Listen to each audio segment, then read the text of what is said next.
Hi, this is Ken Saul from Restoration Artisans, and we are here in downtown Reading, Pennsylvania, and we're at Christ Episcopal Church, and we're about ready to start a restoration project here.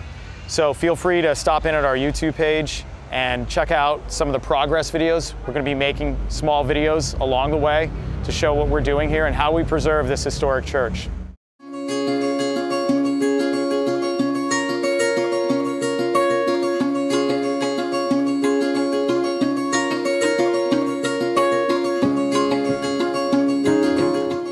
So in our investigation here, we did a couple of things. First of all, we took a mortar sample, and this is the original mortar right here. You can see it was a light purple hue and color.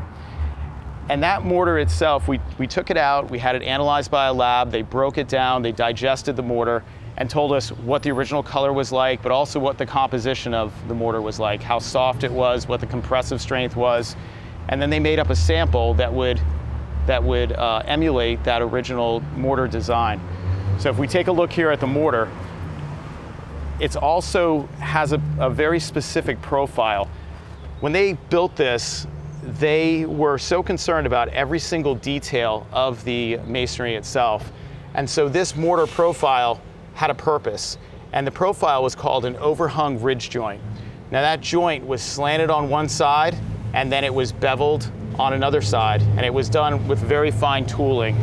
Then they would have taken a straight edge and hand cut every single edge of that mortar. So this wasn't a fast process, but it really set off all the beautiful stonework and was the final detail to the construction of this building. That mortar would have originally have been some type of lime mortar, and that's what they discovered from the mortar analysis.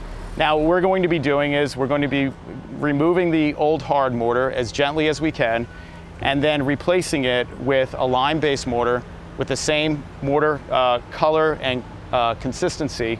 Also, we're going to be restoring this original joint profile. So we have a mock-up over here. Come on over and take a look at this. Here's a section that we recreated using hydraulic lime mortars from France. And we can see the original profile, what this would have looked like, and it would have had a slanted, the overhung ridge has a little bit of a slanted profile. So as water comes down, it hits that slant and then continues down the wall. So there was a purpose in this. And then also, you can see how it was slanted to one side. And so this is what has been approved by the Historic Review Board for the mortar to be replaced on this building. So every single, in this area here, you know, like a lot of churches, they can't take on a huge project. So a church preservation or restoration work is really done in stages. And so this building here, we're going to be focusing on these, on the gable ends of the wall, and all the way up on this side, and the coping stones, and over the back side of the wall. And so this section and the other section will be the first in the preservation of this building.